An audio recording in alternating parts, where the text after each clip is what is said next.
Okay. नमस्कार, हम हैं दिल्ली के द्वारका में। स्वागत है हमारे चैनल में डॉक्टर ईशान शिवानंद जी के साथ। तो यहाँ पर बहुत बड़ा प्रोग्राम हुआ है, लगभग 6000 लोगों ने भाग लिया और डिफरेंट डिफरेंट कंट्रीज़ और स्टेट्स के लोग थे, लगभग नियर अबाउट 15 कंट्रीज़। तो मैं आप सर से सवाल करूँगा कि आप सुबह से और जो सेशन, इतना लंबा सेशन आपने लिया, स्टार्ट किया, तो इसको आप कैसे मैनेज कर पाते हैं?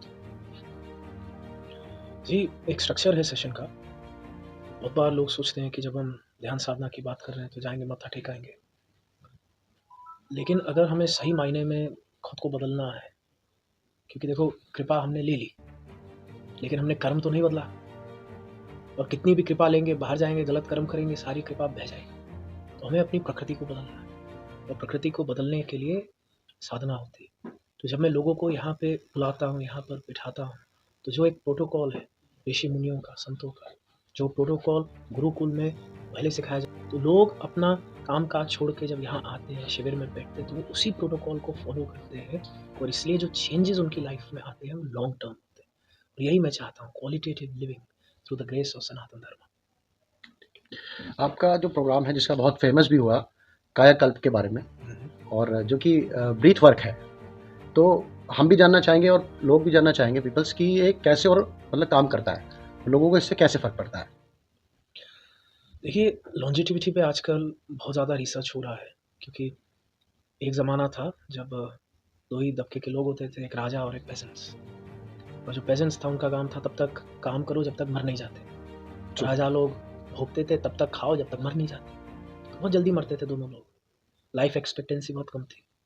अब जो है मेडिकल साइंस बहुत आगे बढ़ रही है और शायद ये पहली पीढ़ी है जिसमें जो नौजवान है उसको इतने सारे बुड्ढों का भार झेलना पड़ेगा, क्योंकि मेडिकल साइंस की वजह से अब हर आदमी 60-70 तक जी रहा है। बिल्कुल। और क्योंकि अब हर आदमी 60-70 तक जी रहा है, तो एक क्वेश्चन है कि एक आदमी का बुढ़ापा इतना इतना दूसरे से अलग क्यों है? क्योंकि एक आदमी को आप देखोगे वो 60 का है लेकिन उसके बाल सफ़ेद हो गए, उसने बिस्तर पकड़ लिया, उसका दिमाग डिक्लाइन कर गया, लेकिन दूसरा आदमी 60 का है और पिक्चर में हीरो है और 30 साल की हीरोइन के साथ डांस कर रहा है। ब्रेथ वर्क, जैसे हम बोले भारत, इतना छोटा-सा शब्द है, लेकिन उसी भारत के अंदर कितनी सारी स्टेट्स हैं, कितनी सारी क्यूज़ीन्स हैं, कितने सारे लोग हैं, कितने सारे कल्चर हैं, कितने सारे रिलिजन्स हैं, कितनी सारी कम्युनिटीज़ हैं। ट्रू। तो उसी तरीके से ब्रेथ वर्क बहुत छोटा है, फिज़िकल ब्रेथ वर्क तो और भी छोटा है। लेकिन जब हम ब्रेथ वर्क कहते हैं तो it's not breath work, it is pranayama. हाँ, या। प्राणों का संचार करना, how to bring life force energy into your whole body, वो है प्राणायाम। उसको अंग्रेज़ों ने ब्रेथ वर्क करके बड़ा छोटा कर दिया है। तो इसको हम ब्रेथ वर्क ना ही कहें, लेकिन हाँ, जब हम बुज़ुर्गों के साथ ये ब्रेथ वर्क करते हैं, तो कोशिश यही रहती है कि low impact to no impact हो। और ये हम क्यों करते हैं और क्यों कर सकते हैं? क्योंकि जो हमारी साधनाएँ हैं वो एविडेंस बेस्ड है। जी। क्योंकि एक तो है कि जो साधना है वो कल्चरली चली आ रही है, हमने इनहेरिट की और अच्छा है वो धर्म, उसको हम कहते हैं परंपरा। और मैं शिवयोग परंपरा से हूँ। तो जब मैं छोटा था मेरे गुरु से मुझे बहुत कुछ मिला। शिवयोग परंपरा में जो वो बताते हैं कि हमारे गुरु भगवान दत्तात्रेय को महादेव ने दक्षिणामूर्ति स्वरूप में दिया। लेकिन जब मैं इस परंपरा को दुनिया में लेकर के गया, तो जो हमारे ही कल्चर के नौजवान थे वो स्केप्टिकल थे और उन्होंने कहा कि देखो, अगर आपकी परंपरा में इतनी शक्ति है, आपके शास्त्रों का महात्म खंड इतना बड़ा है, तो आप इस पे वैज्ञानिक शोध करो, हमें डेटा चाहिए, रिसर्च चाहिए। तो 2019 में मैं अमेरिका गया और 4 साल मैंने वहाँ बैठ के बहुत रिसर्च किया, full highest rigorous scientific standard से। और हमने फिर ये रिसर्च पेपर, ये डेटा तैयार किया, हमने पब्लिश किए, पीयर रिव्यूड, और योगा जर्नल्स में नहीं, क्योंकि जो योगा जर्नल्स हैं उनकी साइंटिफिक एफिकेसी थोड़ी अभी पहुँचेगी एक स्तर पे। हमने साइकियाट्रिक जर्नल्स में हमारे पेपर्स को पीयर रिव्यूड पब्लिश किया, जिनका हाईएस्ट इम्पैक्ट स्कोर है। तो जो नौजवान भी थे, फिर उनका स्केप्टिसिज्म हटा कि हाँ, ये जो परंपरा है सनातन की, इसमें शक्ति है और ये एविडेंस बेस्ड है। तो जब एविडेंस बेस्ड एक चीज़ होती है तो हम देखते हैं कि उसमें बूढ़ों को कैसे कराना है, बच्चों को कैसे कराना है, what is the scientific standard that we need to maintain, और हम उसी हिसाब से चलते हैं ताकि भला ही हो। जैसे कि हमें पता चला कि मेडिटेशन हेल्थ पे काम करते हैं आप, इमोशनली हेल्थ पे काम करते हैं इसमें। और देखा जाए तो योगा के बारे में अगर बात आती है तो लोगों को लगता है कि शरीर का स्ट्रेचिंग के लिए योगा करते हैं। आपने उसका एकदम पूरा परिभाषा बदल दिया। तो इसके बारे में आप लोगों को क्या मैसेज देना चाहेंगे कि योगा जो हम कर रहे हैं, जो आप करा रहे हो योगा, ये कितना अलग है उससे? नहीं, मैंने नहीं बदला, ये यही है। अगर क्योंकि आप देखो, पातंजलि महर्षि के नाम पे योग होता है। तो अगर हम पातंजलि योग सूत्र पढ़ते हैं, तो उसमें तो जो इतने सारे आसन हैं, बातचीत ही नहीं है, बस एक शब्द है आसन। आसन। ज़्यादातर जो बातचीत है, वो तो कॉग्निटिव साइकोलॉजी की बात है, वो तो प्रतिप्रसव की बात है, वो तो माइंडसेट की बात है। क्योंकि पतंजलि यही कह रहे हैं, ध्यानाय तत् वृत्तये प्रतिप्रसव्याय सूक्ष्म, की ध्यान के माध्यम से ही हमारी वृत्तियाँ हटेंगी। तो जो एक समझ है कि योग एक बहुत फिजिकल चीज़ है, वो बहुत, आप इतिहास में जाते हैं तो योग भी हमेशा एक विधि थी जिसके माध्यम से अनंत से जुड़ा जाए।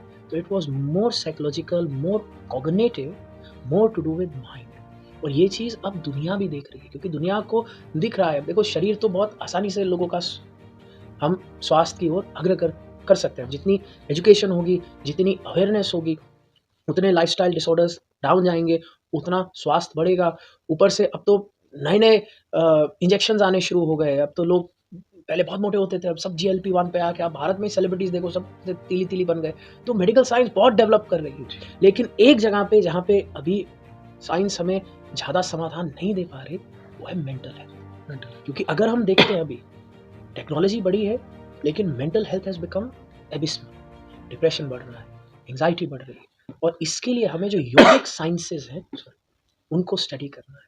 तो मैं नहीं कह रहा कि yoga is to do with mind. हमारे सप्तऋषियों ने ये कहा, हमारे सनातन ने ये कहा। I am just following the traditional methodology, जो प्राचीन है, जो परंपरा है, मैं उस पर चल रहा हूँ। तो आप कह सकते हैं कि आई एम अ ट्रेडिशनलिस्ट। जो फिजिकल है वो थोड़ा मॉडर्न है, वो पिछले 50 साल में सब गोरे गोरे इंडिया आए, सबने एक्सरसाइज वगैरह करनी शुरू की, that is modern. But what we are doing is traditional. आपने आपने अंतर्राष्ट्रीय इतना फेमस करा, पूरा अंतर्राष्ट्रीय इंटरनेशनल लेवल पे आप फेमस है योगा के बारे में। तो जब आप देखते हैं भारत का जब नाम आप इतना रोशन कर रहे हैं वहाँ पर, तो मतलब कैसा लगता है उस वक्त आपको कि आप इतने देशों में जा रहे हैं और देश का नाम रोशन कर रहे हैं और योगा को आप इतना बड़ा और लेवल दे रहे हैं प्रॉपर? मुझे अच्छा लगता है, और इस पर अभी और काम भी करना है। क्योंकि अगर आप देखें, हमारा ज्ञान बाहर जाता है, पेटेंट होता है, मोनेटाइज होता है, और फिर घूम फिर के हमारे पास आता है।